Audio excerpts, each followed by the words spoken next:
why your next word could ruin everything, and how 10 seconds can save your life. Have you ever said something you immediately wished you could take back?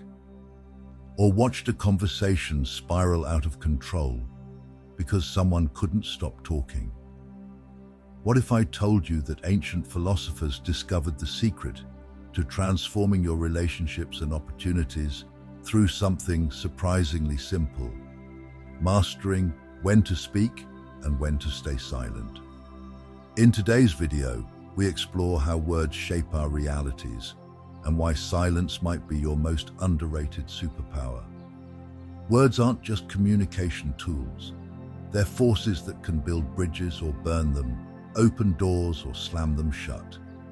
But here's what most people miss. The space between our thoughts and our words is where real power lies. When we speak with intention, we create deeper connections and clearer understanding. But when we let words tumble out carelessly, we risk misunderstandings, conflicts, and missed opportunities. The ancient Stoics understood this paradox. Sometimes our greatest strength comes not from what we say, but from what we choose not to say. Throughout this exploration, you'll discover practical insights that can revolutionize how you communicate. Imagine the impact of a perfectly timed pause in a heated discussion, or the respect you'll command when people know your words always carry weight. Ready to unlock the transformative power of intentional communication? Let's dive in. The story of Lucas, a cautionary tale. Once, in a vibrant town filled with laughter and a strong sense of friendship, there lived a young man named Lucas.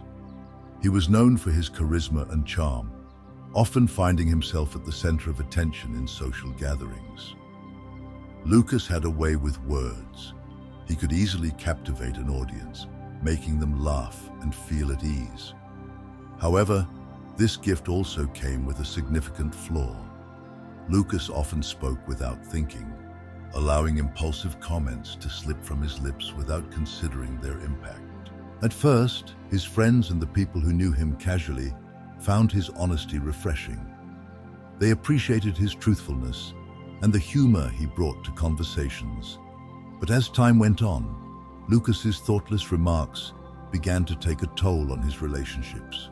He would make jokes at the expense of others, not realizing that his words could hurt feelings and damage reputations.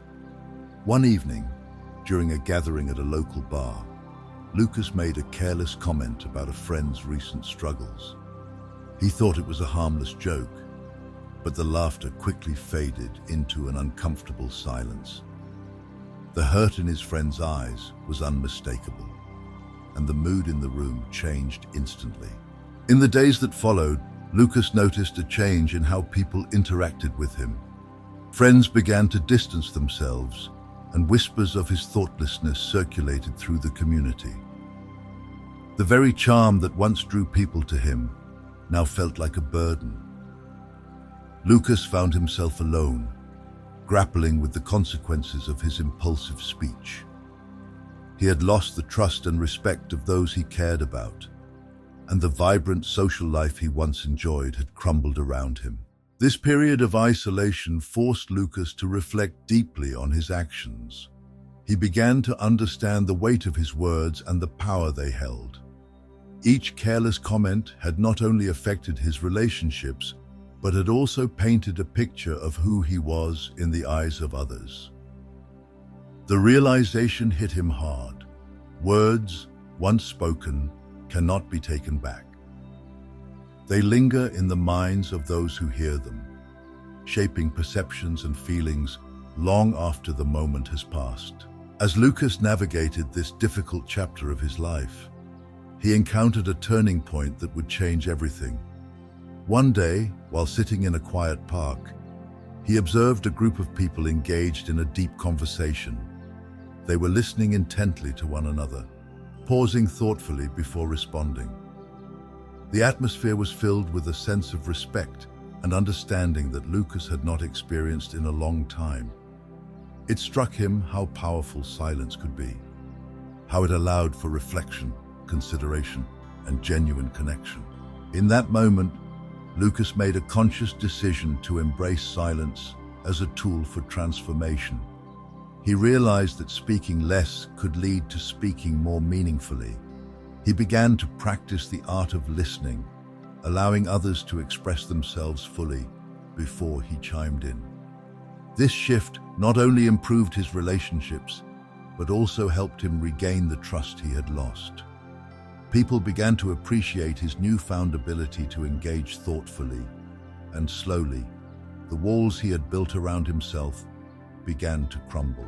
Lucas's journey taught him that words are powerful, but silence can be equally transformative. By choosing to pause and reflect before speaking, he learned to communicate with intention and purpose. This newfound wisdom not only enriched his relationships, but also opened doors to new opportunities. He found himself in deeper conversations, forging connections that were built on mutual respect and understanding. As he continued to grow, Lucas became an advocate for mindful communication, sharing his story with others who struggled with impulsive speech. He emphasized the importance of reflection and the value of silence in fostering meaningful interactions. His cautionary tale served as a reminder that while words can uplift and inspire, they can also wound and divide if not wielded with care. In the end, Lucas emerged from his experience not just as a better communicator, but as a more compassionate individual. He learned that the journey from thoughtless speech to mindful communication is not just about the words we choose, but also about the silence we embrace. By mastering the balance between speaking and listening, he discovered the true power of connection and the profound impact it can have on our lives. Lucas's story serves as a powerful reminder for all of us. The next time we feel the urge to speak impulsively, let us pause and reflect. In that moment of silence, we may find the clarity and insight needed to choose our words wisely, fostering deeper connections and enriching our relationships. The journey of mastering our words and embracing silence is one that can lead to transformative change, not only in our lives, but in the lives of those around us. The Stoic Foundation. Why silence builds strength. Think about the last time you were in a heated argument. Did you notice how the person who remained calm and spoke less seemed to command more respect? This isn't coincidence, it's ancient wisdom in action. In our noise-obsessed world, we've forgotten that silence can be our greatest ally. It's not just the absence of sound. It's an active state of being that invites deep listening to ourselves and others. When we embrace silence, we create space for our thoughts to settle, revealing insights that the constant chatter of daily life often drowns out. The Stoics understood this profound truth. Epictetus famously observed, "We have 2 ears and 1 mouth, so that we can listen twice as much as we speak." But why did ancient philosophers place such emphasis on restraint? Because they recognized that our words reveal our character, and our silence demonstrates our wisdom. Consider this.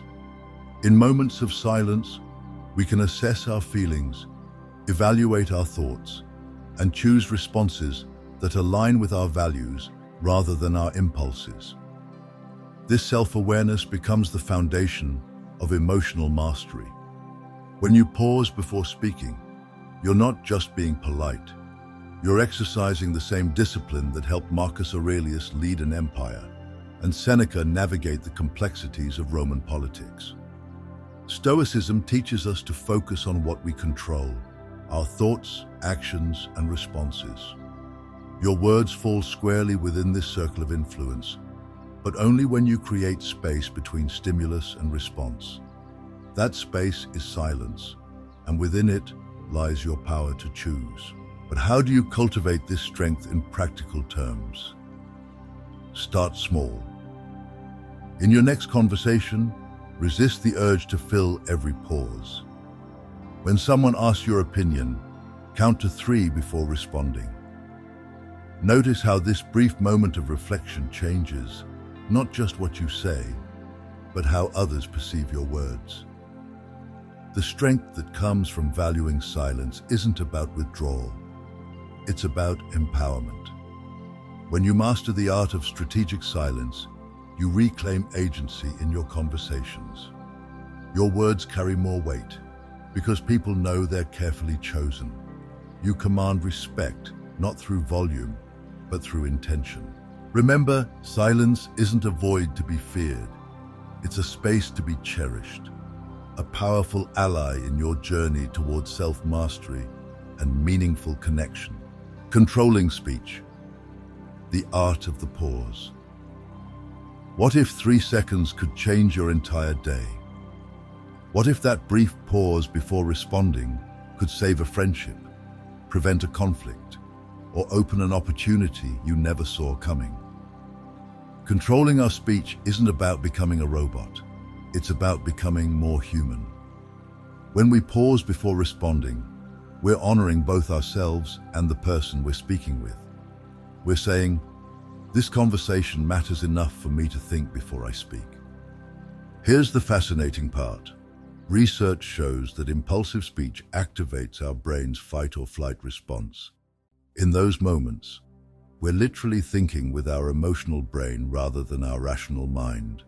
That's why arguments escalate so quickly and why we say things we later regret. The pause interrupts this cycle. Try this simple technique. When someone asks you a question or makes a comment that triggers an emotional response, take a deep breath and count to 3.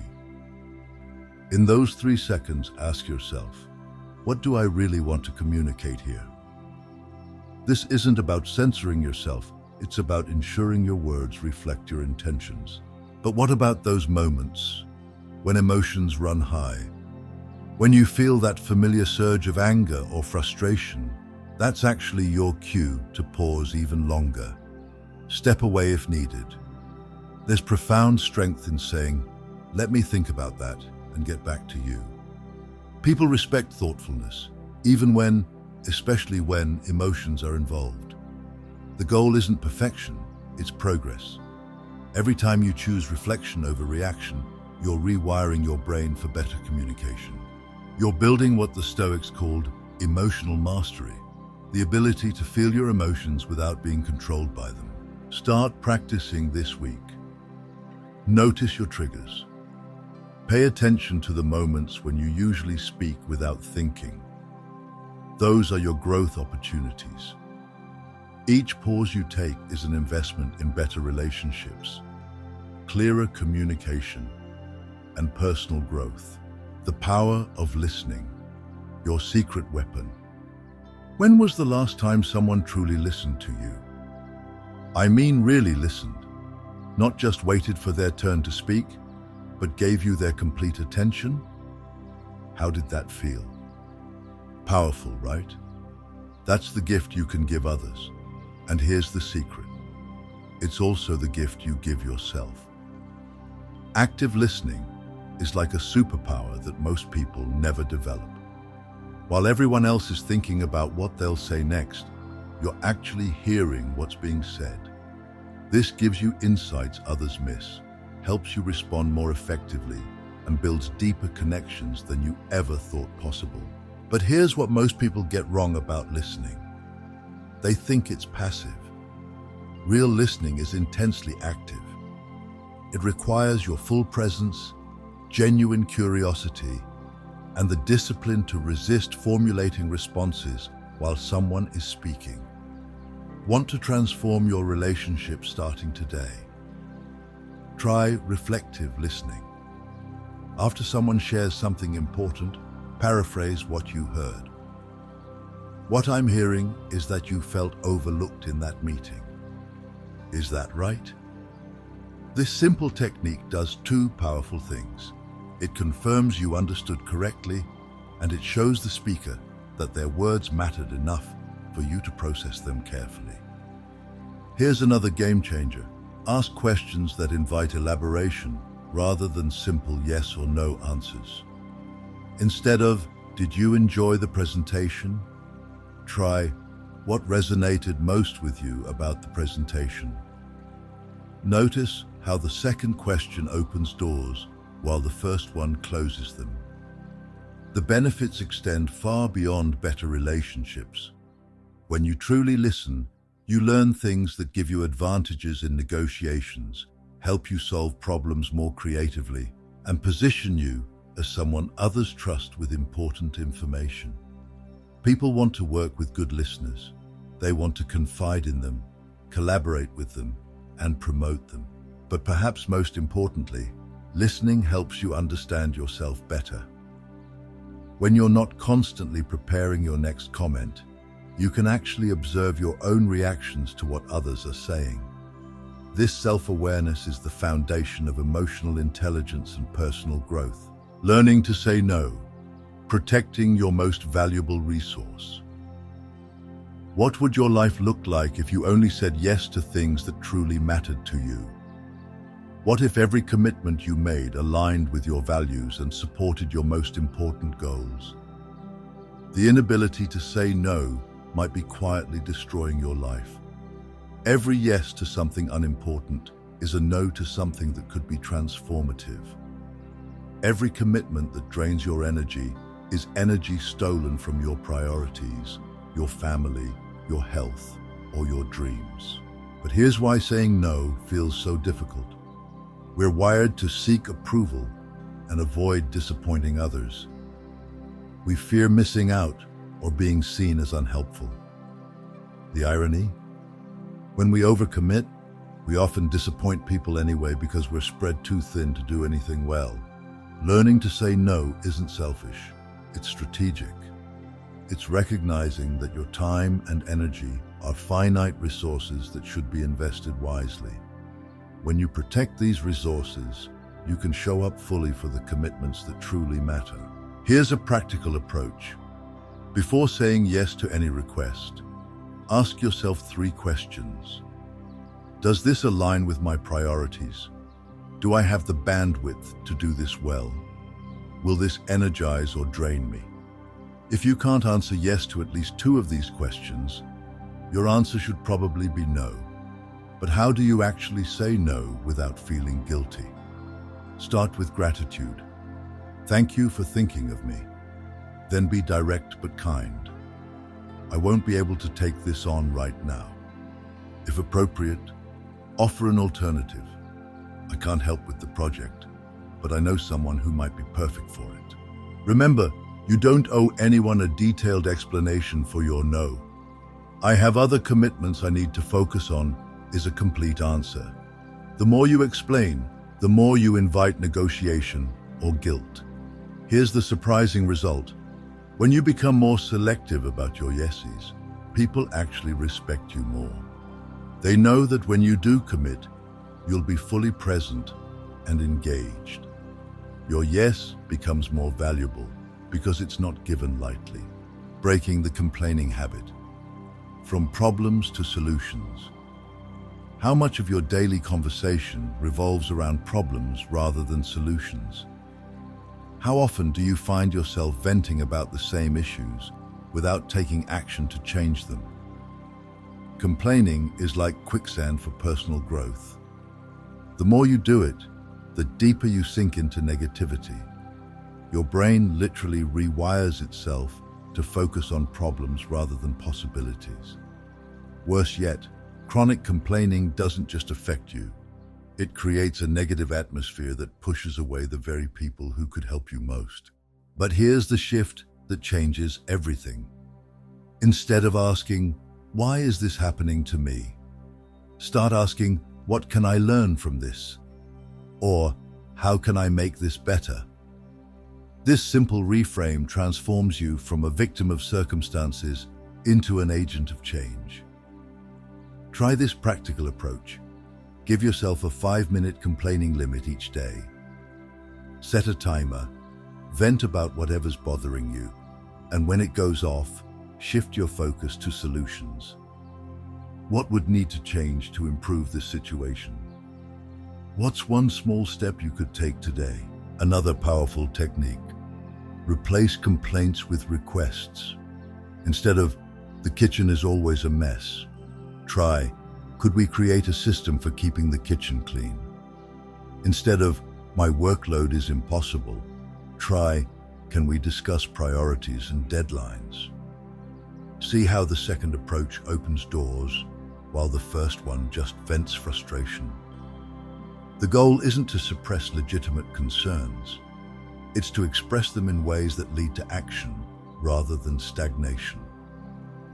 When you focus on solutions, you train your brain to see possibilities where others see only problems. This makes you the kind of person others want to work with, live with, and support. Speaking with purpose, making every word count. Before you speak your next sentence, ask yourself, what am I trying to accomplish with these words? Am I adding value to this conversation, or am I just filling the silence? Purposeful communication is like a well-aimed arrow versus scattered shots. When your words have clear intentions behind them, they hit their target. When they don't, they create confusion, misunderstandings, and missed opportunities. Here's a simple test for purposeful speech. Can you summarize your main point in one clear sentence? If not, you might need to think more before speaking. Clarity isn't just about being understood. It's about respecting the time and attention others are giving you. Consider the difference between these two approaches to giving feedback. You need to do better on these reports versus, "I noticed the data section in your last 3 reports was missing key metrics. Let's discuss how to ensure that information is included going forward." The second approach is specific, actionable, and respectful. It creates a path forward rather than just pointing out a problem. The same principle applies to personal conversations. Instead of, "You always interrupt me," try, "I'd like to finish my thought before hearing your perspective." Notice how the second statement focuses on what you need rather than attacking the other person's character. When you speak with purpose, you're not just communicating information, you're building relationships, solving problems, and creating opportunities. Every conversation becomes a chance to add value, whether that's providing clarity, offering support, or sharing insights. But purposeful speech also means knowing when not to speak. Sometimes the most powerful thing you can contribute to a conversation is thoughtful silence that allows others to process, reflect, or share more deeply. Conclusion. Your journey forward. As we close this exploration of silence and intentional speech, remember that transformation doesn't happen overnight. It happens one conversation at a time, one pause at a time, one thoughtful response at a time. You now have the tools to revolutionize your communication. The power of strategic silence, the art of the pause, the gift of deep listening, the strength to say no, the wisdom to focus on solutions, and the skill to speak with clear purpose. But tools are only valuable when they're used. Your challenge for this week: choose one technique from today's discussion and commit to practicing it. Maybe it's counting to 3 before responding in conversations. Perhaps it's setting aside 5 minutes each day for quiet reflection. Or it might be asking one thoughtful question in every important conversation you have. The Stoics believed that philosophy without action is worthless. They didn't just think about wisdom, they lived it. Your communication skills will only improve through consistent practice, not perfect understanding. Remember Lucas's story. Every relationship, every opportunity, every moment of connection in your life will be shaped by how you choose to communicate. Will you be the person who speaks carelessly and regrets it later, or the person whose words carry weight because they're carefully chosen? If this exploration resonated with you, there's more where this came from. Subscribe to continue this journey of self-improvement together. Share this message with someone who could benefit from more intentional communication. And most importantly, start practicing today. The space between your thoughts and your words is where your power lives. What will you do with that space?